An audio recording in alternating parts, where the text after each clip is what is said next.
প্রতিবেশী রাষ্ট্র আমাদের নিয়ে মাথা কামায়, আমরা তাদের পরিষ্কার বলি আমাদের নিয়ে মাথা কামানোর আগে নিজেরা নিজেদেরকে মাথা কামান। আমাদের মুসলিম ভাইদের হিন্দু ভাইদের কাঁধে কাঁধ মিলিয়ে যখন কাজ করছে, বুলডোজার দিয়ে আমাদের মসজিদ ভেঙে ফেলছেন, এর বিচার একদিন দেশের মানুষ করবে। আসসালামু আলাইকুম রহমতুল্লাহ। সম্মানিত ভিউয়ার্স, আজকের ভিডিওটি খুবই গুরুত্বপূর্ণ। আপনাদেরকে বিনীতভাবে অনুরোধ করব, আজকের ভিডিওটি দেখুন, মন্তব্য করুন আমাদের কমেন্ট বক্সে। সম্মানিত ভিউয়ার্স, দেশে প্রবাসে কাছে দূরে যে যেখানে আছেন সকলকে আজকের ভিডিওতে আমন্ত্রণ করছি। আপনারা পুরো ভিডিওটি দেখে অবশ্যই মন্তব্য করবেন, যেহেতু আজকের ভিডিওটি মানবতার জন্য, এদেশের সার্বভৌমত্বের জন্য গুরুত্বপূর্ণ ভিডিও। আজকে আপনাকে বিনীতভাবে অনুরোধ করব, আজকের ভিডিওটি না দেখে বা পুরো ভিডিওটি না দেখে মন্তব্য করবেন না, এবং অবশ্যই আজকের ভিডিওটি শেয়ার করার চেষ্টা করবেন। আমাদের চ্যানেলটি নতুন, সাবস্ক্রাইব করে পাশে থাকবেন। আমরা দায়িত্বহীন কণ্ঠে বলি, মুফতি ফজলুল হক আমিনী রাহিমাহুল্লাহ অথবা আমাদের শহীদ আব্দুল কাদের মোল্লারা এই পৃথিবী থেকে চলে যায়, তারা ব্যক্তি চলে যায়, তাদের আদর্শের সমস্ত শক্তিতে গোটা পৃথিবী আরো কয়েক গুণ করে বলিষ্ঠ হয়ে যায়। আমাদেরকে ফাঁসিতে ঝুলিয়ে আমাদের আদর্শকে ফাঁসিতে ঝুলানো যায় না। এই কথাটা যতবার আপনারা ভুলে যাবেন, যত ষড়যন্ত্র আমাদের বিরুদ্ধে করবেন, এই দাড়িওয়ালা টুপিওয়ালা পাঞ্জাবিওয়ালা তত বেশি ঐক্যবদ্ধ হয়ে আমাদের সমস্ত ষড়যন্ত্রের বিরুদ্ধে দাঁত ভাঙা জবাব দেওয়ার জন্য আমরা দাঁড়িয়ে যাব। আমাদের পার্শ্ববর্তী রাষ্ট্র থেকে ভয় দেখাবেন না। তারা টার্গেট করেছিল দাড়িওয়ালা টুপিওয়ালাদেরকে, কারণ তারা জানে বাংলাদেশের স্বাধীনতার সার্বভৌমত্ব রক্ষার জন্য এই দাড়িওয়ালা টুপিওয়ালারাই তাদের প্রধান বাধা। আসসালামু আলাইকুম ওয়া রাহমাতুল্লাহি ওয়া বারাকাতুহু। আল্লাহ শুকরিয়া আদায় করছি যে আল্লাহ সুবহানাহু ওয়া তাআলা আজকের এরকম একটি সুন্দর আয়োজনে সম্পৃক্ত হওয়ার তৌফিক আমাদেরকে দান করেছেন। আলহামদুলিল্লাহ। ইসলামী ঐক্য জোটের প্রতি কৃতজ্ঞতা। আমাদের মতো ছোট মানুষদেরকে তারা স্মরণ করেছেন এবং এই আয়োজনকে আমাদের সম্পৃক্ত হওয়ার সুযোগ করে দিয়েছেন। বিশেষ করে মুফতি মাওলানা ফজলুল হক আমিনী রাহিমাহুল্লাহর মতো এরকম একজন বিজ্ঞ উদার ইসলামী আন্দোলনের রাহবারের জীবন কর্ম আলোচনার সাথে দাঁড়িয়ে দুই একটি কথা বলার সুযোগ করে দিয়েছেন। ইসলামী ঐক্য জোটের প্রতি বাংলাদেশ জামাত ইসলামীর পক্ষ থেকে অভিনন্দন, কৃতজ্ঞতা এবং শুকরিয়া আদায় করছি। সম্মানিত উপস্থিত ভাই এবং বন্ধুগণ, আমি ইসলামী ছাত্র শিবিরের তখন কেন্দ্রীয় সভাপতি হিসেবে কাজ করি। 2006 সালে রাজশাহী থেকে আমি আসছি। মুফতি ফজলুল হক আমিনী রাহিমাহুল্লাহ উনি ঢাকা থেকে উত্তরবঙ্গের দিকে যাচ্ছেন। মাঝখানে সিরাজগঞ্জের একটি হোটেলে একসাথে নাস্তা করার সুযোগ যখন হচ্ছিল, আমি কাছে গিয়ে হাত মিলালাম। আমার মাথাটা ওনার বুকের সাথে মিলালেন। আমি আমার বুকে এখনো মুফতি ফজলুল হক আমিনী রাহিমাহুল্লাহ উষ্ণ স্নেহ আমি অনুভব করি। একজন আলেমের একজন ছাত্রের জন্য কত বড় নিয়ামত। ওনার এই পৃথিবী থেকে চলে যাওয়ার পর আমরা তা আরো অনেক বেশি হৃদয় থেকে উপলব্ধি করি। আল্লাহ সুবহানাহু ওয়া তাআলার কাছে আজকে প্রাণ ভরে দোয়া করি, মহান আল্লাহ রাব্বুল আলামিন আমাদের এই প্রিয় উস্তাদ, আমাদের এই সম্মানিত রাহবারকে জান্নাতুল ফেরদাউসের উচ্চ মাকামের জন্য আপনি তাকে কবুল ও মঞ্জুর করেন। তিনি শুধুমাত্র একজন বিজ্ঞ আলেমই ছিলেন, ব্যাপারটা তো এরকম নয়। তিনি অসংখ্য আলেম তৈরি করেছেন এবং আলেমদের ওস্তাদ ছিলেন শুধু না, তিনি অসংখ্য ওস্তাদ তৈরি করেছেন।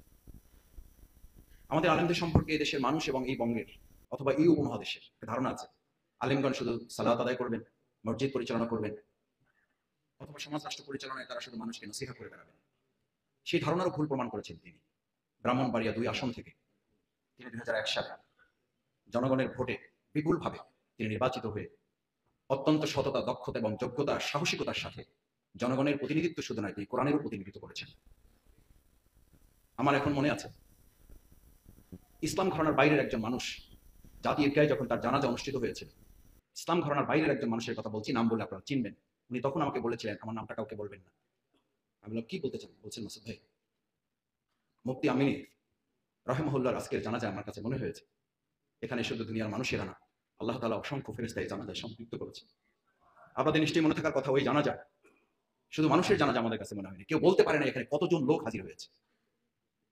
আমাদের সেই সময় পত্র পত্রিকাগুলো এটা উল্লেখ করেছে, ইতিহাসের ঐতিহাসিক একটা জানাজা সেদিন সম্পন্ন হয়েছে। এটা কেন? এটা ব্যক্তির প্রতি ভালোবাসা নয়। আমরা ইসলামী আন্দোলনের লোকেরা ব্যক্তি তৈরি করে না।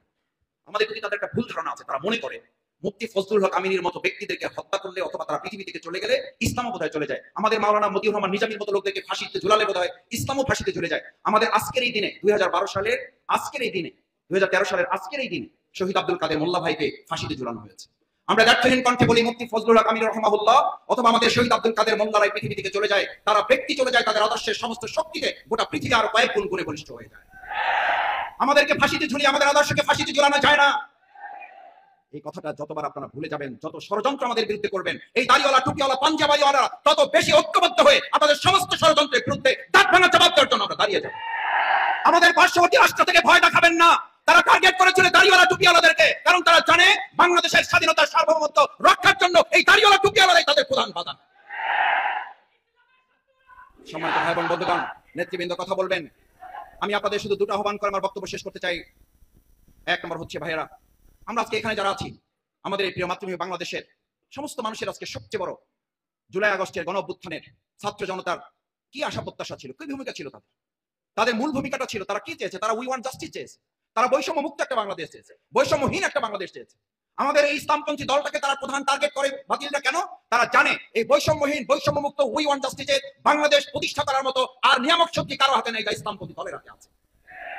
আমরা একটা কথা পরিষ্কার বলে দিতে চাই, আগামী নির্বাচন কখন হবে, কিভাবে হবে, কোন সংস্কারের পরে হবে, কি হবে না হবে, তার আগে খুনি হাসিনা সরকার আমাদের এই আলেমদেরকে 2013 সালে যেখানে হত্যা করেছে, আমাদের আলেমদেরকে যারা ফাঁসিতে ঝুলিয়ে হত্যা করেছে, তাকে গ্রেফতার করে বিচারের আওতায় না নিয়ে আসা পর্যন্ত বাংলাদেশে সুষ্ঠু নির্বাচন অনুষ্ঠিত হতে পারে না। অবৈধ অস্ত্র উদ্ধার না করা পর্যন্ত সুষ্ঠু নির্বাচন হতে পারে না। কালো টাকা উদ্ধার না করা পর্যন্ত সুষ্ঠু নির্বাচন হতে পারে না।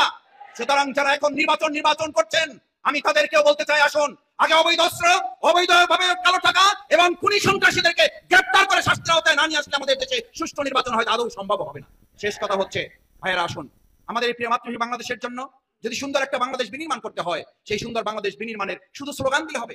আমাদের মুফতি ফজলুল হক আমিনী রাহিমাহুল্লাহ, তাদের যোগ্য উত্তরসূরি যারা এখানে আছেন, আমরা ইসলামপন্থী দলে যারা কাজ করি, আমাদের 2009 সালের পর থেকে তারা প্রথম দিকে দলকে টার্গেট করে নাই, তারা টার্গেট করেছে ইসলামপন্থী ওয়ালাদের। জেলখানায় আমাদেরকে এক জায়গায় রাখা হতো একটা ব্যারিকেড দিয়ে। আমাদেরকে যখন গ্রেফতার করে ভিতরে ঢুকানো হলো, বললো যে আপনাদের জঙ্গি লোকেরা আছে। আমি বললাম, জঙ্গি লোকেরা? বলছে হ্যাঁ, এক জায়গায় আপনাদেরকে রাখা হয়েছে, তাদেরকে বের হতে দেওয়া হয় না। আমি গিয়ে দেখলাম যে আমাদের সম্মানিত শ্রদ্ধেয় ওলামায়ে কেরামগণ, যে যাদের বিরুদ্ধে জঙ্গি তকমা দেওয়া হয়েছে, তারা দিনের বেলা রোজা রাখেন, রাত্রিবেলা তাহাজ্জুদে রাত্রি কাটিয়ে দেন। আমি প্রশাসনকে বললাম, আমাকে এই বারান্দা থেকে বের করবেন না, এই বারান্দা আমি আটকা পড়ে থাকতে চাই। যারা সারাদিন রোজায় কাটায়, সারাদিন তাহাজ্জুদে কাটায়, তাদেরকে পরাজিত করার শক্তি পৃথিবীর কারো থাকতে পারে না। আমাদেরকে বারান্দায় আটকাতে পারেন, কিন্তু জনগণের হৃদয় থেকে আমাদেরকে আটকাতে পারেন নাই। আপনারা ব্যর্থ হয়েছেন। 2024 সালে 5ই আগস্ট আপনাদেরকে ছাত্র জনতা ওলামায়ে কেরাম ব্যর্থ করেছে।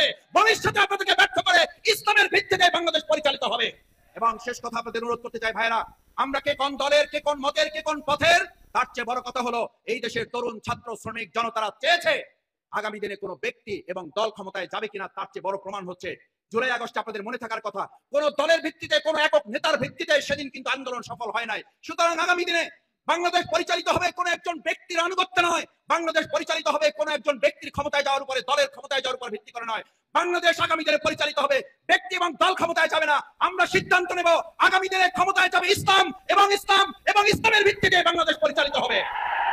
সেই লক্ষ্যে তাদের কাঁধ মিলে আমরা যদি কাজ করে যেতে পারি, তাহলে কেবল আমাদের প্রতিবেশী রাষ্ট্র আমাদের নিয়ে মাথা কামায়, আমরা তাদের পরিষ্কার বলি, আমাদের নিয়ে মাথা কামানোর আগে নিজেদেরকে মাথা কামান। আমাদের মুসলিম ভাইদের, হিন্দু ভাইদের কাঁধে কাঁধ মিলিয়ে যখন কাজ করছে, বুলডোজার দিয়ে আমাদের মসজিদ ভেঙে ফেলছেন, এর বিচার একদিন দেশের মানুষ করবে।